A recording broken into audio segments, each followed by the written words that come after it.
Hello.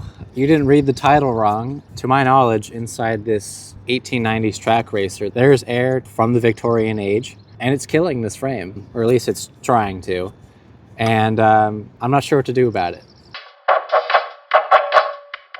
So to kind of tell you what's going on, when these frames are assembled together, they're connected with a process called brazing. And what you need to know about that is that the tubes are really tightly fitted together, and then the brazed filler material is melted into those joins to create the bond. And normally when you do that, you need to drill holes in the joins between the tubes so that air can vent, because you physically aren't supposed to be able to fully finish the join around without the superheated air inside just blasting a hole through it.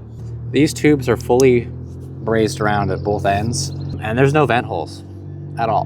None. But yeah, so that tube is full of 130-year-old air with 130-year-old moisture. I wouldn't do anything about it because that's the coolest thing ever. It's like Einstein's last breath being, bottled up kind of thing.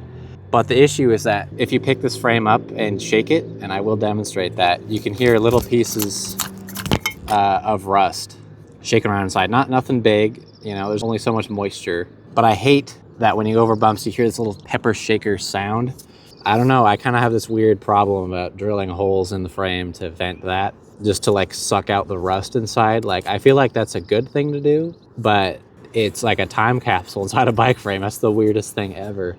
Whatever the air quality was in the shop and all the microbes and whatever from 130 years ago, that's in there. The solution would be to take a burr bit like this one and go into the wall of the seat tube, into within the diameter of the top tube, and just create the vent hole that is supposed to be there. And that would vent everything that's trapped inside, everything that's been in there for 100 years.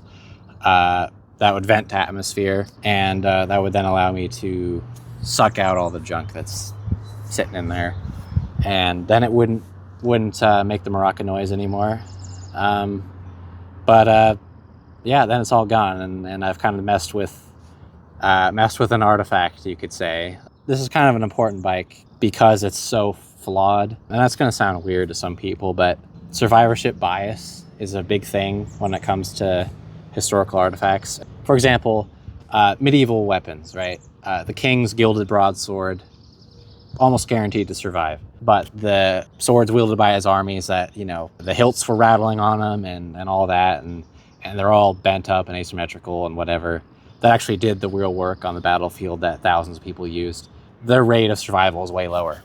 And that's true with bikes of this period too. You see the ones that are in museums, they're made by the really famous companies like Columbia, and they are beautiful. They are really, really well made to a super high standard, and they should survive for that reason.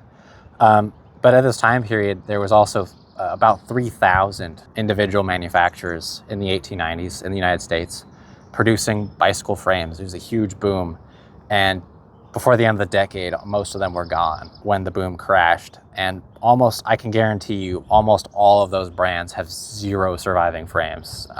They're lost to history. And a lot of them would have been tiny operations, 1 or 2 people in a shed, basically, brazing literally over a fire. And yeah, some of the results would have been pretty hit and miss, but they would have worked. And this is an example of that. The head badge is long gone on this, so I don't know who made it. So it's the unknown soldier, and because I have never seen one in this kind of vein preserved, I figure, do I leave it as is, as an example of the flawed reality of the thousands that didn't make it this far? Do I preserve that, or do I let my vanity win and change it? It was made how it was made. Who am I to mess with that? Yeah, I really don't know. It's kind of a strangely philosophical question that, I'm sure some people wouldn't ask. They just go right to it or whatever. And or even more people, this would just be junk. This is reality. For every one that was beautiful, there was one that the common man bought and did his thing on, and that was that. And this is what that is. Somebody made it, they sold it, they fed their family, and someone bought it and enjoyed it.